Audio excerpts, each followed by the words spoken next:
Let's talk about pins and Disney pin trading.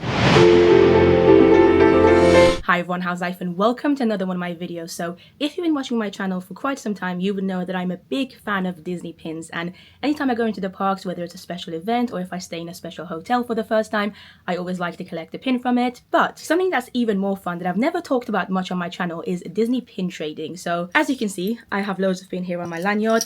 I have loads of pins here, even more pins here. I mean, I've been collecting pins for the past decade, I want to say. But today I want to talk to you specifically about Disney pin trading and what it actually even means. So if you've been to any of the Disney parks or the Disney stores, often you will spot a whole selection dedicated to Disney pins, and there's so many of them. The variety is endless, from different characters that you love to different parks, different movies. There's so many to choose from, and they always draw me in. And whilst you can of course just collect them and enjoy them and display them on a board if you would like to, one of the coolest parts about the Disney community is that you can in fact trade your pins. That's right, you can trade any of your pins that you have as long as they're official Disney pins with other cast members in the parks or in the Disney store, sometimes with other guests. It's a really fun way to meet new people, interact with other Disney fans, but also to collect all the pins that you like. And it really is as simple as that. Disney pin trading literally means that if you want to trade one of your pins, and if you find somebody with a pin that you like, if they're happy to trade it with you, then you give them your pin and they give you yours.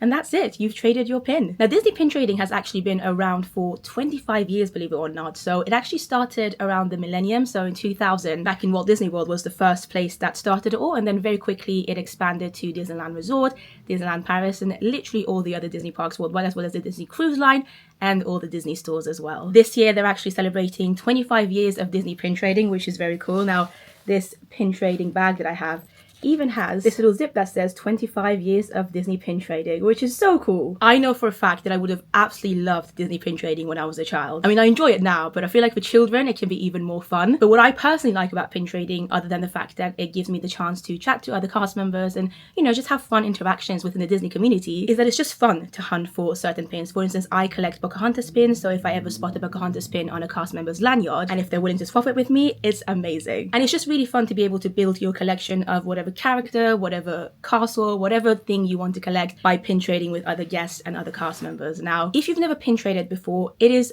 very easy to do so, but I thought I would tell you some of the rules, some of the basic rules of how to pin trade. So the first rule of Disney pin trading is that the pin that you would like to trade has to be an official Disney pin. So unfortunately, there are so many fake pins that can be found, so many pins that aren't actually made by Disney. And the best way to know that it's a real Disney pin is the back of the pin. So as you can see, they've got these cute Mickey things. Generally speaking, if you spot them, it means that it's a real pin. However, there are also other ways to find out, but as long as you've bought your pin from a Disney store or from the Disney parks officially, then it's going to be an official Disney pin. Now, as I mentioned, you can trade your pins with other cast members in the parks or at the Disney store or with other guests at particular events. And the rule when you're trading with a cast member is that you can only swap up to 2 pins per cast member per day. So if you see a cast member in one of the shops in Disneyland Paris, for instance, and they have 2 pins that you would like, you can certainly go ahead and trade 2 of your pins. It also has to be pins that they don't already have on their lanyard or on their board, and you have to trade them one at a time. So basically, you let the cast member know which pin you would like from their lanyard, and what I like to do is actually let the cast member also choose one from my pin collection, because it's more fun that way, you know, it makes it more fun for the cast member as well. However, you don't need to do that. As long as you have a Disney pin that they don't officially have on their board, then you can just choose that pin that you want to trade yourself. They then take out the pin, you take out yours, and you literally give it to them. They give you yours, and that's it. You've traded your pin. And like I said, you can do only 2 trades per cast member per day. So you can't just go to a board and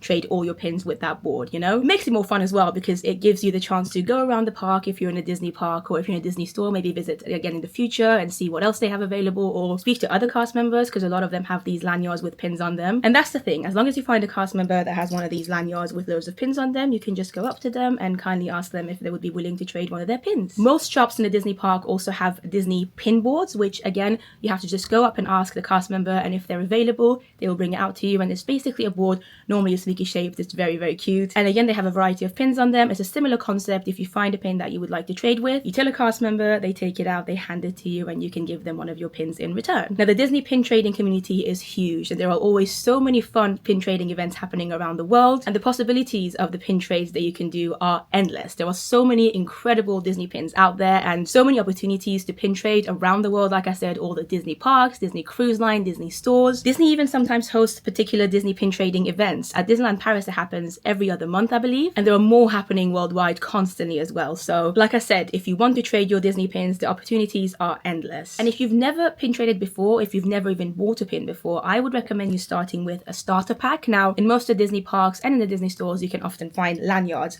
similar to the one that I have right now with a couple of pins on them already. They're normally about £30 and they've got about 4 pins on them. And then if you buy that, you already have 4 pins in one go. And so you can already start pin trading. They also sometimes have things like booster sets, which this one is a booster set for 2025. This one was €20. I got it from Disneyland Paris a couple of months ago. Basically, you get 4 pins again, which can start your pin trading journey. You can even see the pin trading logo on the back of this. But it doesn't have to stop there. You can also trade very unique and sought after pins, like limited edition pins, which can be very, very popular and, like I said, sought after. So if you ever spot a limited edition pin on somebody's lanyard or on a board, and if you want to trade with that, you need to make sure that the pin that you want to trade with is also limited edition so that the value is the same. They also have limited release pins, which basically means that they're open edition, so there's not a small quantity of them. However, they're only around for a certain amount of time. For instance, if you go to one of the festivals in Epcot in Walt Disney World, they might release some new pins for whatever year that festival is happening, and they'll be around for the duration of the festival, but then after that festival ends, you won't be able to find those pins anymore. Whereas limited edition means that there's literally a limited amount of them available. Sometimes it can be only about 300, sometimes it can be less, sometimes it can be more. So like I said, they're some of the most exciting and sought after pins out there in the pin trading community. But yeah, that's more or less it for the basics of Disney pin trading. I thought I would also show you some of the pins that I already have whilst we're here. So these little bags are another way that you can carry your pins in the parks if you want to pin trade. Lanyards are fine, they're absolutely fine, but they can only hold up to a certain amount of pins. But if you have more pins, or if you go to a pin trading event, then these are a really good option, and you can find them in most Disney parks as well as the Disney store generally. I'm just going to flick through some of them for now. So actually,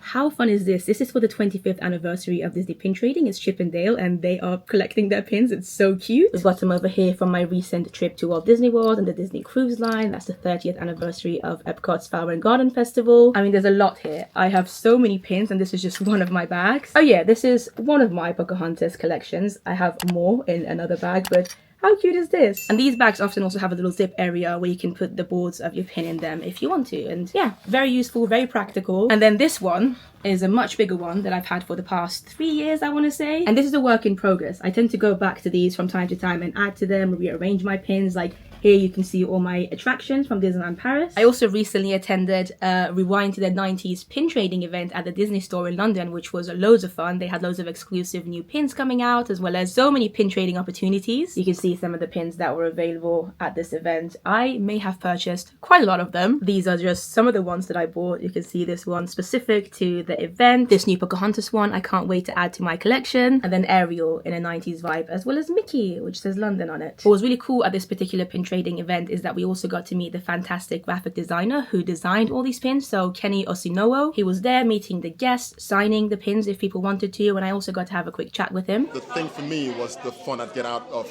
creating that. Absolutely, and yeah. So I asked, I sat down with the team, we had the briefing, and the theme was the 90s, and I'm like, yeah, that's great colours. That's where I grew up, so let's do this, and we're off to the races. And by the way, these are just some of my lanyards that I have collected over the years. One of my favourite ones actually is this one from the 30th anniversary of Disneyland Paris. That's actually when I first started pin trading. So prior to that, I was just a pin collector. But then the 30th anniversary started, I saw all these amazing lanyards, and I was like, let's give pin trading a go. And I'm so happy because it's allowed me to meet so many other fantastic Disney fans. It's allowed me to build my collections more and get some of the pins that I've been looking for a long time. And like I said, these pin trading events are really fun, and it's also a fun activity for you to do if you visit the Disney parks as well. But yeah, that's it for this Disney pin trading guide. Let me know in the comments down below if you've ever pin traded before, or if you haven't, is this something that you're looking forward to doing in the future? Let me know what kinds of pins you collect, because like I said, for me it's Pocahontas. I also like to collect pins from different parks that I go to and different hotels that I stay at. And who doesn't love a limited edition pins? I buy them quite often as well. I want to give a massive thank you to the Disney Store UK for sponsoring this video, and